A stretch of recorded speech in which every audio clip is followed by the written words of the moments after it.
Boa noite, galera. Meu nome é Paulo, eu leciono Geografia no estado de São Paulo. Estou aqui com o professor Leandro, de História, que também leciona no estado. E a gente está aqui para falar um pouquinho da atual situação da educação. Começo dizendo...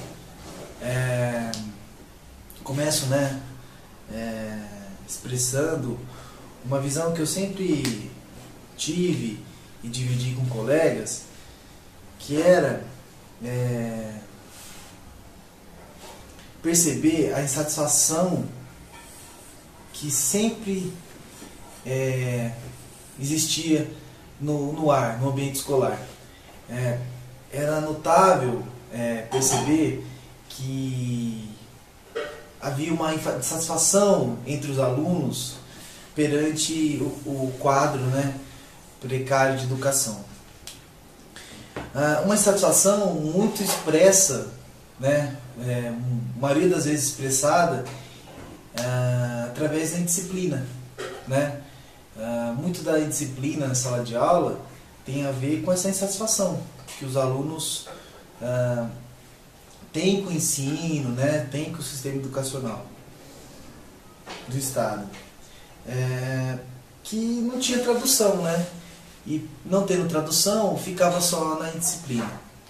Bom, então essa insatisfação, eu acredito, expressada em disciplina, a maioria das vezes, a insatisfação com os prédios, sem manutenção, muitos prédios até inadequados, para que funcione ali uma escola, insatisfação com a falta de aparelhamento, nas salas de aula, por exemplo, falta de climatização, falta de existência de materiais multimídia, lembrando que é uma geração hoje, de estudantes que muito acostumadas, com o áudio e o visual, Então, você hoje não ter aparelhos multimídias, com fácil acesso para o professor, fácil uso do professor na sala de aula, atrasa muito o ensino da molecada.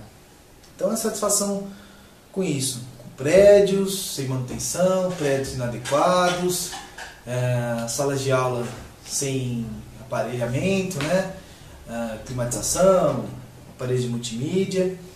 E também uma insatisfação com a baixa qualidade de ensino, de muitas aulas. E com autoritarismo, A gente pensa que a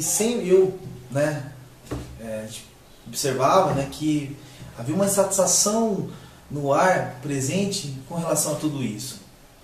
Que faltava uma tradução, faltava uma expressão deles com palavras, com vocabulário, com texto, E isso agora veio, Isso agora veio através das ocupações, das manifestações desses alunos, essas 211, se eu não me engano, escolas ocupadas, no estado.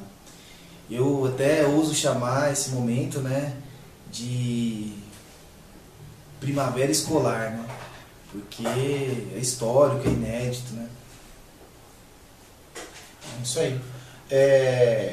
Se nós formos analisar essa insatisfação presente, existente entre os estudantes, que o professor Paulo acabou de citar, elas são frequentes em trabalhos acadêmicos, elas são frequentes em livros sobre educação.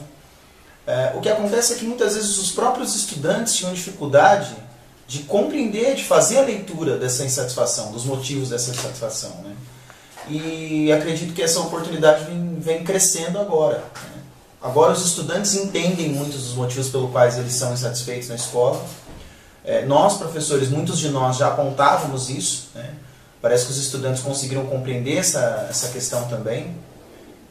Muitas das coisas que eu e o professor Paulo comenta bastante, e existem trabalhos acadêmicos com esse teor, sobre o funcionamento da escola, algo que a gente costuma sempre repetir, esse formato de escola prisão, onde a sala de aula é cela, o professor é carcereiro, o aluno é um presidiário sem culpa, É um sistema opressivo, os prédios são horríveis, né? Totalmente inadaptados às condições desses estudantes. E a possibilidade de eles traduzirem, de eles compreenderem isso, de eles poderem, né, terem isso traduzido para eles, qual era o motivo da insatisfação, foi possível graças à greve histórica que nós tivemos dos professores esse ano. Foi uma greve que, a princípio, a gente entendeu que nós tínhamos sido derrotados, apesar dos 92 dias de greve. Porém, essa greve que foi, né, a gente não conseguiu atingir nenhuma das pautas de indicações de imediato ao fim dela, mas ela foi importantíssima para que esses estudantes passassem a enxergar um pouco os motivos pelo qual esses professores estavam em greve, o diálogo que nós tivemos com esses estudantes e com a comunidade de modo geral, apesar do bloqueio midiático, né, Paulo? Acho que foi importantíssimo, porque foi através dessa comunicação que os alunos passaram a compreender um pouquinho melhor que as pautas de indicações que nós temos coincidem com os motivos de insatisfação deles dentro da escola. Então, só uma parte, Leandro. Não está certo falar que os estudantes gostam de greve, porque greve, ótimo, me passa o videogame, me passa a bola, me passa o pipa. Não, quando você tem uma conversa pequena, de poucos minutos com qualquer estudante, eles entendem as motivações da greve, eles veem a necessidade da luta por uma educação melhor. E eles apoiam, né? Então, é um erro de análise achar que o aluno apoia a greve simplesmente porque ele quer ficar em casa, por não ter aula, né? Ao contrário, eles apoiam a greve com consciência. E a maior prova que nós temos disso é a receptividade que nós tivemos na nossa escola após voltarmos de greve e o diálogo que nós tivemos com outros professores de luta que tiveram a mesma receptividade dos alunos, né? Uma receptividade calorosa, que nos emocionou, inclusive, e que fez com que esses alunos se dedicassem ainda mais do que eles se dedicavam nas nossas aulas, né? A gente cria vínculos de amizade com muitos desses alunos, com a grande maioria deles, na verdade. Então, isso é a grande prova de que eles compreendem que as nossas pautas de indicações coincidem muito com os motivos pelos quais eles se sentem insatisfeitos na escola. Então, essa identidade é uma prova, né?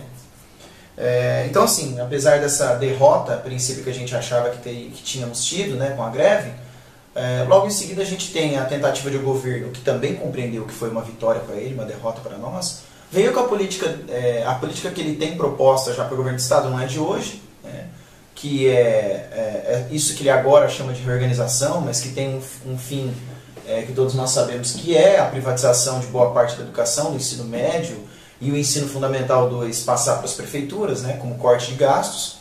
Ele veio com esse projeto achando que agora era o momento adequado para ele poder implantar, porque ele tinha nos vencido nessa greve histórica, né? Então, assim, ele quis aproveitar o vácuo para poder implantar a política de precarização, que nós entendemos como precarização, a qual ele chama de reorganização, né? E que no futuro levará à privatização, né?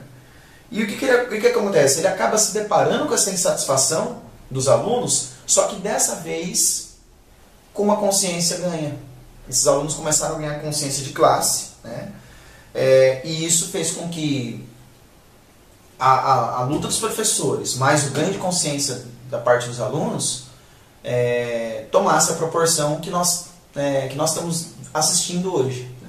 Os alunos ocupando escolas em defesa da educação. Me permite outra parte, cara?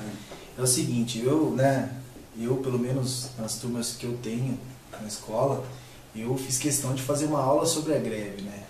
Independente da série, do ano, eu fiz a mesma aula com todas as turmas, né? Eu acho que isso você fez também, né, Leandro? Com certeza. Muitos professores que fizeram greve fizeram, e eu acho que isso foi a pedra fundamental dessa maior conscientização, né? Sim. Foi durante a greve, com os posts no Face, né, com as poucas notícias que tinha na TV, já levou uma conscientização. Mas a volta e essas aulas sobre a greve, que pelo menos, né, nas turmas que eu tenho, eu vi um grande valor. Sim. Então é isso, né? O ganho de consciência que esses alunos tiveram foi tão grande a ponto de, quando o governador resolveu então anunciar essa política de reorganização, E claro, né, nós professores nos manifestando também, porque a gente não pode, né, falar que não, a gente não se manifestou. Claro, a gente se manifestou, porque a gente é contrário a essa ideia, e não só porque vai afetar a nós, mas porque vai afetar os estudantes, vai afetar a educação como um todo, né? Então, claro, nos manifestamos contrários, sim. E com certeza os alunos, com o ganho de consciência que eles tiveram, eles puderam se pronunciar. A princípio tiveram atitudes mais brandas, né, de tentativa de diálogo, de ida até as secretarias da educação, até chegar ao momento das ocupações. E quando a primeira e a segunda escola foram ocupadas, né, o Paulo ainda comentou, isso pode se tornar histórico, né, essa escola pode entrar para a história. Mal sabíamos nós que isso seria repetido por mais 209 escolas. E tomada a proporção que tomou. Então a gente começa a enxergar isso como um movimento revolucionário, né, por parte dos estudantes. Por que não chamar de revolucionário? Porque o ganho de conscientização de estudantes da forma como está sendo feito agora é algo histórico.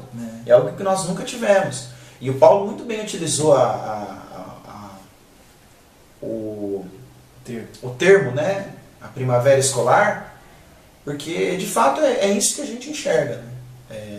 É algo que com certeza a partir dos dias a partir do momento, a partir de agora, é algo que vai passar a ser estudado pelos pesquisadores, né? Uma antropóloga mesmo esses dias atrás apontou que as escolas do estado de São Paulo, ela foi até mais longe, que as escolas do Brasil nunca mais serão as mesmas a partir desse movimento, mesmo que esse movimento não seja a princípio vitorioso.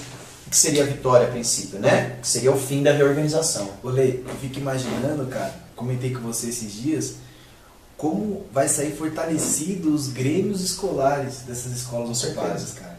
E não só dessas escolas ocupadas, as escolas mais próximas, que por tabela os grêmios vão se fortalecer, né? Porque a molecada se conhece, a molecada vai trocar a receita, né?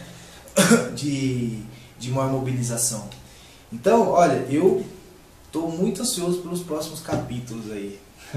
O bacana, né, que a gente costuma falar, né, quando a gente vai na escola ocupada, né, primeiro contato já é maravilhoso, né, e os contatos que você vai tendo posteriormente acabam sendo cada vez um melhor que o outro. Não é audácia, não é sonho dizer que cada escola ocupada que está funcionando de acordo, que está funcionando de uma forma realmente horizontal por parte dos alunos e dos professores que estão ajudando, auxiliando nessas ocupações, né? Auxiliando, eu quero dizer assim, prestando segurança, dormindo nas barracas do lado de fora das escolas, ajudando com mantimentos, enfim, né? É isso que eu quero dizer, apoiando, né? O funcionamento dessas escolas ocupadas é como se fossem mini comunas, né? São focos de revolução, né? E isso facilita bastante o diálogo para nós, professores que somos de esquerda, porque algo que a gente tenta explicar para eles nas aulas, no decorrer das aulas, para eles fica simples de ser entendido. Quando você faz uma aula de esquerda enfim, uma aula de esquerda, uma aula pautando as questões da esquerda, explicando quais são as pautas da esquerda, para os alunos que estão numa ocupação, eles automaticamente fazem a leitura, poxa, então o comunismo que dizem que é tão ruim, que isso que a gente está vivendo é uma forma de comunismo. A gente comentava ontem, dei uma passada ontem na ocupação do Eloy, e um aluno falou isso, nossa, então é isso, né, o que a gente está vivendo, de forma comunitária, decidindo as coisas em conjunto, decidindo tudo em assembleia, construindo coletivamente. Isso seria a ideia, mais ou menos, do comunismo?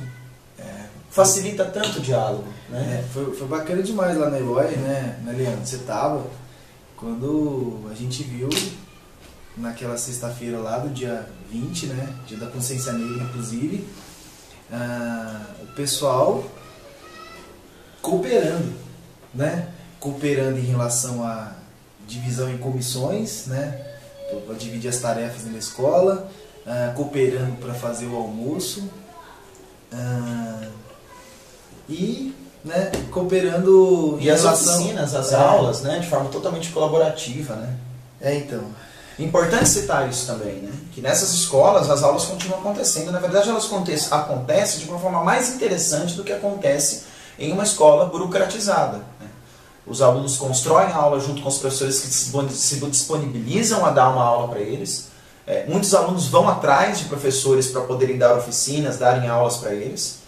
E eles saem cada vez mais interessados de cada uma dessas aulas, de cada uma dessas oficinas.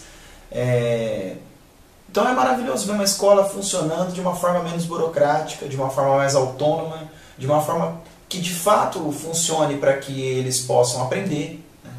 E não que a escola seja aquela linha de montagem que a gente está acostumado a ver. Né? E a projeção, né? Agora falando um pouquinho da projeção futura. Né? A gente sabe que o governo do estado de São Paulo é duro, né? É muito difícil lidar com ele, a gente sabe por causa de experiências que nós já tivemos, né? Com relação às greves, a nossa greve histórica desse ano, de 3 meses. É muito difícil dialogar, negociar, alcançar pautas de reivindicações com o governo desse estado. Né? Vamos supor que de repente esses estudantes não consigam atingir o objetivo final deles, que é dar fim a essa reorganização. O ganho que eles têm a partir daí é algo imensurável. E o que essa antropóloga disse, de fato é verdade. Com certeza essas escolas, as escolas que fizeram a ocupação, jamais serão as mesmas. Jamais. Porque isso passa, né? Passa adiante, vai passando de alunos para alunos, vai passando de geração para geração. A relação da comunidade. A relação da comunidade que participou dessas ocupações com as escolas jamais será a mesma. A relação dos professores, muitos deles até autoritários com os alunos, jamais vai poder ser a mesma a partir de agora. A relação da gestão, dos gestores com esses estudantes, jamais será a mesma também. Então a gente acredita que a escola vai ter um funcionamento muito mais horizontal. Mas só as escolas ocupadas? Não. As escolas ocupadas principalmente. Mas as escolas que não foram ocupadas também assistem isso. Esses alunos têm contato entre si, virtualmente, contato pessoal também, muitos deles são amigos, não estudam em uma escola ocupada, mas são amigos de colegas que ocuparam a escola. E com certeza isso vai se propagar. É um degrau que nós subimos na luta por uma educação emancipadora, uma educação que nos ensine, como eles mesmos gostaram de reproduzir bastante essa frase, né, que nos ensine a pensar, a questionar e não somente obedecer. Exato. Isso aí, Lê. Bom, uma análise que a gente tentou fazer aí. Muito obrigado, galera, e vamos, né, acompanhar aí as próximas notícias sobre as ocupações, tentar apoiar nas redes sociais, né, curtindo, comentando, compartilhando, que é bem legal, fazendo o movimento crescer. Faça o movimento crescer, galera. Dialoguem, compartilhem, divulguem, falem as suas opiniões, passem adiante. E continuemos na luta sempre, até o fim, por uma educação pública de fato emancipadora, né, Paulo? E não tem arrego, né, velho? Não tem arrego. Até a vitória.